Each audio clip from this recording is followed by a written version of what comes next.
Banyak yang bertanya-tanya kenapa sih setiap mendekati akhir tahun tiba-tiba telepon dari pihak ketiga pinjol itu makin rame.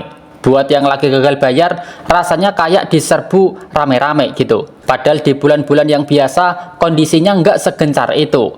Nah, sebenarnya fenomena ini bukan sesuatu yang aneh atau mendadak terjadi tanpa alasan. Ada pola yang cukup jelas kalau kita lihat dari kacamata bisnis. Karena di akhir tahun itu ibarat garis finish buat banyak perusahaan, termasuk pinjol. Di momen ini, mereka lagi kejar target, nutup pembukuan, dan mengejar angka supaya laporan keuangan itu kelihatan lebih rapi.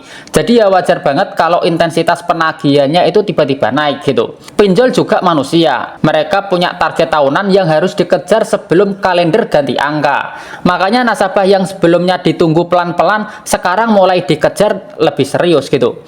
Nah, disinilah peran pihak ketiga mulai kelihatan. Biasanya pinjol akan melempar banyak akun galbay ke vendor penagihan eksternal. Bisa dibilang akhir tahun itu musim panen order buat pihak ketiga. Mereka kebanjiran tugas mulai dari telepon, chat, sampai kunjungan lapangan. Bukan karena kamu spesial atau dianggap paling bermasalah, tapi karena sistemnya memang lagi ngebut. Nah, kalau dipikir-pikir, kondisi ini mirip banget sama dunia kerja pada umumnya. Misalnya kamu kerja di bagian penjualan atau sales.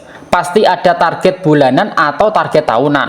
Nah, mendekati akhir tahun semuanya itu dipacu habis-habisan. Nah, debt collector atau tim penagihan juga begitu. Mereka punya target angka pengembalian dana yang harus dicapai. Jadi semakin dekat sama akhir tahun, semakin kencang juga gasnya gitu.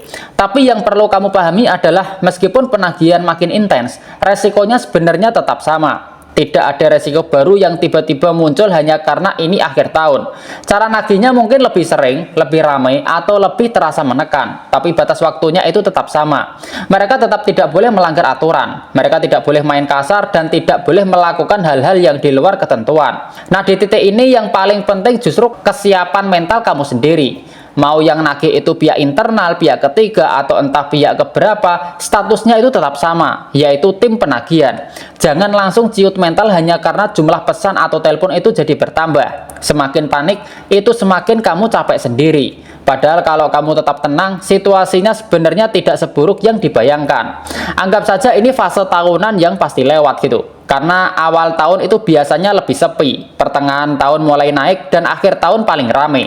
Siklusnya memang begitu terus, jadi nggak perlu takut yang berlebihan.